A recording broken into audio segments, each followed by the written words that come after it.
How is things with your dad? Yeah, my dad's a great dad. Yeah. Still is a great dad. And I was lucky to have him. He's still here. I lost my mum a couple of years ago, but my dad's still around. But he, you know, like my lineage, my male lineage is working class miners.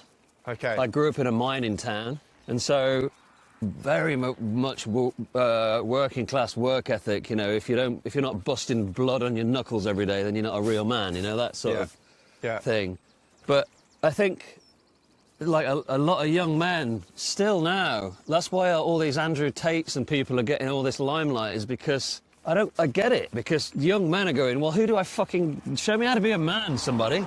Yeah. And of course, they're all got phones in their hands, and they can quite easily just turn it on and go, well, who's shouting the loudest on social media?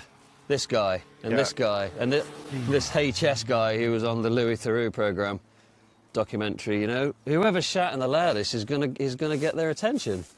And they're gonna go, yeah, some of that, please. So, and then they go, you know, don't listen to the system, don't go and get a job that pays 12 quid an hour when you can make 6 grand a day on Bitcoin and all of that stuff. And I'm like, fuck, really?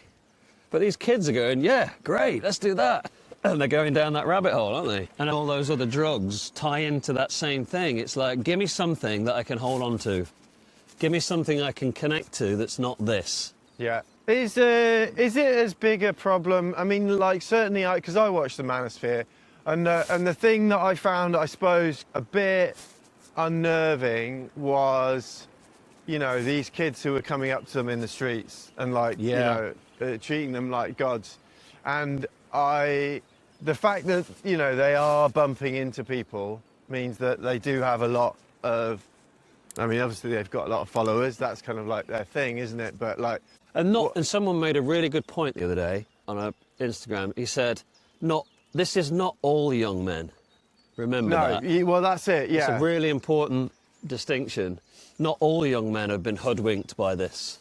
Yes, there are still millions of teenagers who are doing great things, that are into sport. This is not a epidemic scale thing. I still think it's a minority. I think, and I agree with him, and I'm really grateful that he said that. Who knows? We never know, do we? We never know what's going on out there. The young men that I know, kids of friends, that kind of thing, they're certainly not like that. You know? No, so. I don't know any in my community. I think a lot of young men they need us to model, don't they? They need, like, part of our responsibility as 50-year-old men, healthy, strong, doing good things, you know, what you do with your work, what I do with my work. But I guess that's our social media presence is kind of disrupting that narrative a bit, isn't it? I would hope so. That's part of why I do what I do on social media, is to sort of disrupt that scrolling, and I pop and go, all right, mate, you having a tough day? Yeah, I know what that's like, because I do. I know what it's like to have a tough day. How did you get into doing what you're doing? On the social media or coaching? Coaching. Through my own journey, I guess. My own journey of personal development started 20 years ago. Yeah. And I guess I became a bit of a personal development junkie, I guess you could call it. Yeah. I go, wow, this is good.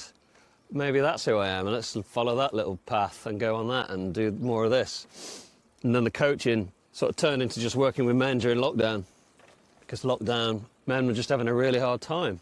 So I pivoted to just work with men during lockdown, started my podcast, and it sort of went from there. The TikTok thing started a couple of years ago. I was just speaking into camera, a bit like, I guess like you do, you're just sort of musing about what's going on in the world and your day and how you're seeing things in the world. And I think there's so much droll out there. I think that's why our stuff resonates with a lot of people, is because it's just a bit different. It's real, and we're speaking to stuff that's relevant to us, and it just lands, doesn't it? It does for me when I scroll. That's how I came across your stuff when I was scrolling through it. Oh, it's this guy with the pink hat on.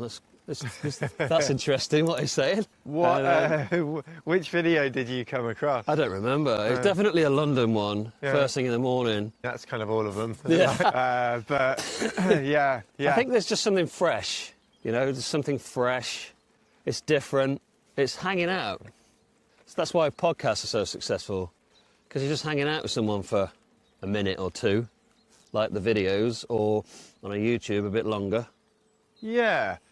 It's a funny one, the podcast, because I'm kind of like, oh yeah, I mean, I guess I'm pretty well set up to be able to do a podcast, in that I have been recording audio for a long time, and like, you know, but yeah, there seem to be a lot of them out there. There are a lot of podcasts, yeah. But then there are a lot of CDs. There are a lot of bands. This is true. I guess if we've got something to say, like Rick Rubin says, you know, do it for you. Yeah. Rick Rubin's great book, the creativity one.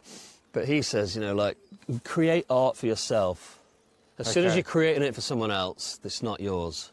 And I love that. Yes, so if nothing else comes from it, but just that you have quite a few interesting conversations with some people that you wouldn't otherwise chat to, then seems like a pretty good reason to have a podcast. Yeah. So if you're enjoying this little clip, click subscribe and follow for so many more Safe Harbour podcasts coming soon. And if you want to watch the full episode of this one, the link is in the description. Enjoy the show.